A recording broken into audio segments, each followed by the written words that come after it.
დეფიციტური კადრების პრობლემის დასაძლევად ათწლეულის გამოწვევის კორპორაციამ $16 მილიონი გამოყო ახალგაზრდების პროფესიული განათლების ამაღლებას მოხმარდება. ათწლეულის გამოწვევის ფონდის დირექტორი მაკამ მაღრაძე მოვიწვიეთ სტუდიაში. მოგესალმებით, ალბათონო მაგდა უკაცრავად.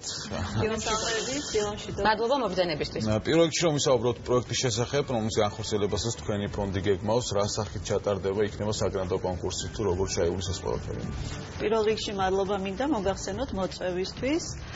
ნინოს მინდა მოვულოცოთ დღევანდელი დღე ნინაობა. დიდი მადლობა. აქ დაბადების დღეა აქ ნინიკოს შეიძლება. ძალიან მნიშვნელოვანი დღეს ორმაგი მილოცვა. მივესალმებით თქვენს მაყურებლებს. მოგეხსენებათ 2013 წელს მოხდა ძალიან მნიშვნელოვანი მოვლენა საქართველოს განათლების სექტორში. ამერიკის მთავრობამ საქართველოს გამოუყო $140 მილიონი ამერიკული დოლარის გრანტი, კომპაქტი, რომლის შესახებაც საქართველოს მთავრობამ და ამერიკის მთავრობამ გააფორმეს საერთაშორისო ხელშეკრულება და აღნიშნულ $140 მილიონი ამერიკულ დოლარში $16 მილიონი გამოყოფილია პროფესიული განათლების განვითარებისთვის, სხვადასხვა პროექტების განხორციელების მიზნით. რა პროცედურები არის გასავლელი, როგორ უნდა დაიხარჯოს ეს თანხა, თუ არის ყველაფერი გაწერილი უკვე? კი ბატონო, როდესაც კომპაქტს ხელი მოეწერა, ეს გახლავთ 2013 წლის 26 ივლისი, იმ დროისთვის უკვე საქართველოს მთავრობას და ამერიკის შეერთებული შტატების მთავრობას ჰქონდათ მიღწეული შეთანხმება თუ დეტალურად რა პროექტებში დაიხარჯება აღნიშნული თანხები. ეს გახლავთ 5 წლიანი კომპაქტი. 2013-14 წელს უკვე ჩვენ მოსამზადებელი სამუშაოები ჩავატარეთ. ჩატარდა არაერთი კვლევა იმისთვის, რომ დადგინდეს რა არის დღეს საქართველოს ეკონომიკური განვითარებისთვის ყველაზე მნიშვნელოვანი ხელისშემშლელი ფაქტორები და არ გაგიკვირდებათ ალბათ, გამოიკვეთა ადამიანური კაპიტალის ნაკლებობა, დეფიციტი, განსაკუთრებით არის დეფიციტი პროფესიული განათლების ჭრილში, ანუ პროფესიული კადრების დეფიციტს ასახელებენ დამსაქმებლები და განსაკუთრებით ეს არის საინჟინრო, ტექნოლოგიურ და საბუნებისმეტყველო მიმართულებებში. ჩვენ გადავწყვიტეთ, რომ კორპორაციასთან ერთად გაგვეხორციელებია საგრანტო პროგრამები, $16 მილიონიდან დაახლოებით $13 მილიონი ამერიკული დოლარი გამოიყოფა საგრანტო პროგრამისთვის. ეს იქნება კონკურსი, რომელსაც გამოვაცხადებთ უკვე წელს გაზაფხულზე. და ნებისმიერ პროფესიული განათლების პროვაიდერს, რომელიც დღეს საქართველოში ოპერირებს, შეიძლება მიიღოს გრანტი $300,000 ამერიკული დოლარიდან $3 მილიონი ამერიკულ დოლარამდე და მნიშვნელოვანი ფაქტორია ის, რომ პროექტში აუცილებლად უნდა იყოს ჩართული დამსაქმებლები, პოტენციური დამსაქმებლები, ინდუსტრია, რადგანაც როგორც მოგახსენეთ, ჩვენი მიზანი გახლავთ ის, რომ საქართველოში ხელი შეუწყოთ პროფესიულ განათლებას, რომელიც ეკონომიკური ზრდისთვის გარდა იმისა, რომ ეს თანხა იქნება გამოყოფილი და მართლაც დაიხარჯება ძალიან სერიოზული საქმისთვის, თავად ამ პროფესიული განათლების სასწავლებლებს თუ აქვთ ის რესურსი, რომ მაღალკვალიფიციური ხარისხის განათლება მისცენ სტუდენტებს და არა მარტო სტუდენტებს, ალბათ ნებისმიერი ასაკის ადამიანს შეუძლია აქ მოხვედრა.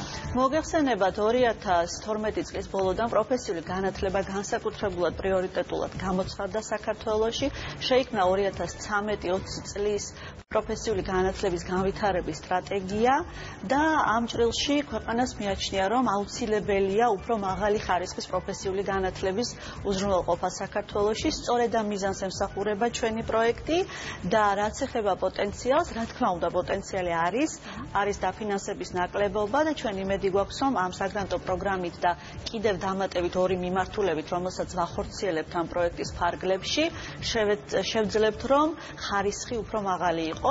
ეს ორი მიმართულება გახლავთ პროფესიული განათლების სფეროში პოლიტიკის ასე ვთქვათ შემუშავებისთვის ტექნიკური დახმარების გაწევა საქართველოს მთავრობას და ასევე საუკეთესო მაგალითების მოძიება დამსაქმებლებსა და პროფესიული განათლების პროვაიდერებს შორის თანამშრომლობისა, სადაც ხედავთ, რომ ნამდვილად საქმდებიან პროფესიული განათლების კურსდამთავრებულები და სადაც ნამდვილად არის ესეთი კარგი კავშირები პროფესიულ განათლებასა და დამსაქმებლებს შორის, ეს იქნება მცირე გრანტები. განათლების პროგრამა, რომელიც ასევე 12 მილიონის ზემოთ განხორციელდება. როდის დაიწყება კონკრეტულად ანუ ეს პროექტი, როდის დაიწყება გრანტების გაცემა და ასე ვთქვათ, როდის შეძლებს რომ საქართველოს ეკონომიკამ იმ სიკეთებით ისარგებლოს ვთქვათ პროფესიული გადამზადებული ადამიანების პროფესიონალიზმით, რომლებიც დასაქმდებიან შემდეგ ვთქვათ იგივე დაუსაბუთო საინჟინრო სკოლების საბუნებისმეტყველო. კი ბატონო.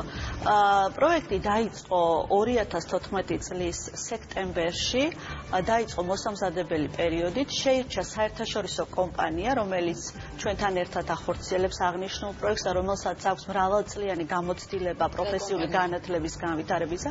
ეს გახლავთ გერმანული საერთაშორისო კომპანია M Consulting, რომელსაც გერმანიაში მოგეხსენებათ, რომ პროფესიული განათლება არის ძალიან კარგ დონეზე. შესაბამისად, ტენდერის შედეგად შეირჩა სწორედ გერმანული პროფესიული განათლების, ასე ვთქვათ, სფეროში მოღვაწე საერთაშორისო ორგანიზაცია, რაც ეხება შედეგებს. მოგეხსენებათ, რომ განათლებაში შედეგები გრძელვადიან პერსპექტივაში გვაქვს და ხვალდაზე არ გვექნება ესეთი სწრაფი შედეგი. თუმცა, გამომდინარე იქედან, რომ ჩვენი კომპაქტი არის 5 წლიანი, 5 წლის განმავლობაში ჩვენ უკვე დავინახავთ ძალიან კონკრეტულ შედეგებს. პირველ რიგში ჩვენი მიზანი გახლავთ ის, რომ დავაკავშიროთ დამსაქმებლები და ინდუსტრია განათლებას, რაც ნამდვილად მოხდება ამ 5 წლის განმავლობაში. ჩვენ გეგმავთ არაერთ ღონისძიებას, სადაც ვაჩვენებთ შედეგებს, რასაც მივაღწევთ პროექტებში და ასევე ვგეგმავთ, რომ ეს ასე ვთქვათ, ტექნიკური დახმარების პროგრამებში გქონდეს უკვე ძალიან კონკრეტული შედეგები ამ 5 წლის მანძილზე. ჩვენ სიუჟეტშიც გქონდა საუბარი დეფიციტურ კადრებზე, რამდენად დიდი არის მოთხოვნა დამსაქმებლების მხრიდან, თუ არის ეს კოორდინაცია უკვე და საუბარი ხშირი შეხვედრებით. კვლევები ახსენეთ, რომელიც ჩატარდა მათთან თუ იყო რა თქმა უნდა კონსულტაციები, ვთქვათ, იგივე ამ მიმართულების საინჟინრო, საბუნებისმეტყველო და ტექნოლოგიების სფერო, კიდევ არ არის ვთქვათ ისეთი სფეროები, სადაც არის დეფიციტი, თუმცა ამ სამეურნეო პრიორიტეტში ვერ მოხდა. მე მოგახსენეთ, რომ ჩვენ ჩავატარეთ არაერთი კვლევა, ერთ-ერთი კვლევა გახლავთ სწორედ დამსაქმებლების კვლევა, 150-ზე მეტი დამსაქმებელი გამოიკითხა, ანუ კომპანია და ამ კვლევის შედეგად ჩვენ მივიღეთ ჩამონათვალი იმ პრიორიტეტული პროფესიებისა, რომელშიც დამსაქმებლებს ძალიან უჭირთ კადრების მოძიება, ასევე დამსაქმებლების 68% ამბობს, რომ უჭირს კვალიფიციური კადრის მოძებნა დღეს საქართველოში და შესაბამისად ამ ასე ვთქვათ კვლევებს დავაფუძნეთ ეს პრიორიტეტული მიმართულებები.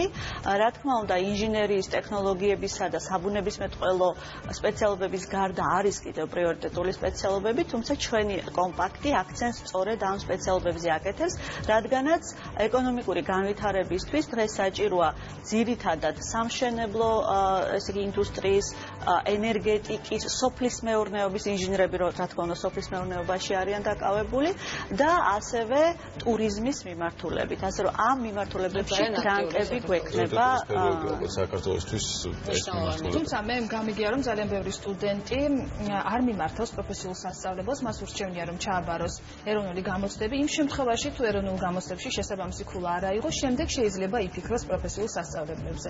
ეს მიდგომა თქვენი აზრით რამდენად სწორია?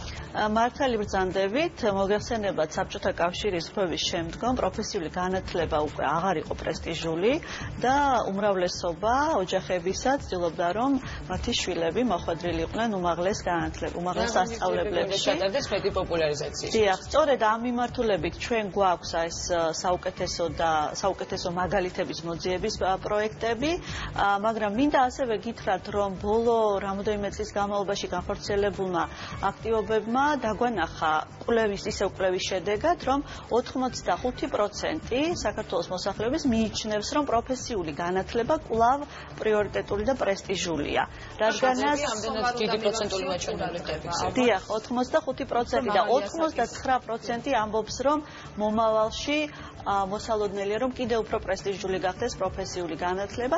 რა თქმა უნდა, პრესტიჟს გაზრდის ის, როდესაც დავინახავთ, რომ ნამდვილად საქმდებიან პროფესიული განათლების მოსამსახურეები. შედეგი უკვე ხელთ გვექნება. ხომ არ იქნება ზღვარი გარკვეული, თქვა ზედა ასაკი, რა ასაკამდე შეიძლება მიიღოს პროფესიული განათლება? არა, ზღვარი არ გვექნება. შეიძლება იყოს 60-ნებისმიერი. დიახ, ეს lifelong learning არის ასეთი სიცოცხლის მანძილზე სწავლის განათლების მიღების უფლება. შესაბამისად, ჩვენ არ შევზღუდავთ ასაკობრივად. გაბატონო, გასაგებია პროექტის შესახებ, მე მგონი რაღაც დეტალურად ვისაუბრეთ. კიდევ თქვათ რა პროექტებს ახორციელებს თქვენი ფონდი, რომ შესახებაც გინდათ რომ იცოდეს საზოგადოება და არის მნიშვნელოვანი. კი ბატონო. სამომავლო გეგმები. დიახ, კომპაქტი მოგახსენეთ არის 140 მილიონი ამერიკული დოლარის ინვესტიცია. პროექტები ეხება როგორც ზოგადი განათლების ხარისხის გაზრდის, ასევე სკოლების რეაბილიტაციის, რეგიონებში შეირჩევა ამერიკელების მიერ სკოლები, რომლებსაც ჩვენ უკვე წელს რეაბილიტაციას ჩავუტარებთ. ასევე გვაქვს ძალიან მნიშვნელოვანი უმაღლესი განათლების კომპონენტი, სადაც უკვე შარშან საქართველოში შემოვიდა ამერიკული უნივერსიტეტი, ეს გახლავთ სან-დიეგოს სახელმწიფო უნივერსიტეტი და წელს უკვე სექტემბრიდან აბიტურიენტებს ექნებათ საშუალება ჩააბარონ ამერიკულ საბაკალავრო პროგრამებში, ისევ ინჟინერია, ტექნოლოგიები და საბუნებისმეტყველო მიმართულება გახლავთ ჩვენი პრიორიტეტი. რაც ეხება საქართველოსა და ამერიკის შეერთებული შტატების ათასლევის კორპორაციის თანამშრომლობას, ჩვენ ვართ ერთ-ერთი ის ქვეყანა, სადაც უკვე 10 წელია მიდის ურთიერთთანამშრომლობა და 10 წელი უსრულდება წელს ათასლევის გამოწვევის კორპორაცია. შესაბამისად, ამ კვირაში სწორედ ჩვენ საქართველოს ასე ვთქვათ ზეიმობს ათასლევის გამოწვევის კორპორაცია, ჩვენ გვექნება ღონისძიება, რომლის შესახებაც დეტალურ ინფორმაციას გაიგებთ მოგვიანებით და ეს ძალიან მნიშვნელოვანი თანამშრომლობაა, რომელიც აჩვენებს, რომ საქართველოს ამერიკის შეერთებული შტატებისთვის არის სტრატეგიული პარტნიორი და ამერიკის მთავრობის დაფინანსება საკმაოდ მაღალია საქართველოს. დიდი მადლობა. აუცილებლად უნდა აღინიშნოს, რომ ათასლეულის გამოწვევის კორპორაცია ძალიან მნიშვნელოვან პროექტებს ახორციელებს საქართველოში. არაერთი პროექტი განხორციელებულა და იმედი მაქვს, რომ ძალიან პროდუქტიული იქნება ეს პროექტიც, რომელიც დიდი მადლობა მოწვევისთვის და დაინტერესებისთვის. მოგზაურობისათვის ქალბატონი მაგდა მაღრაძე იყო ჩვენი სტუმარი.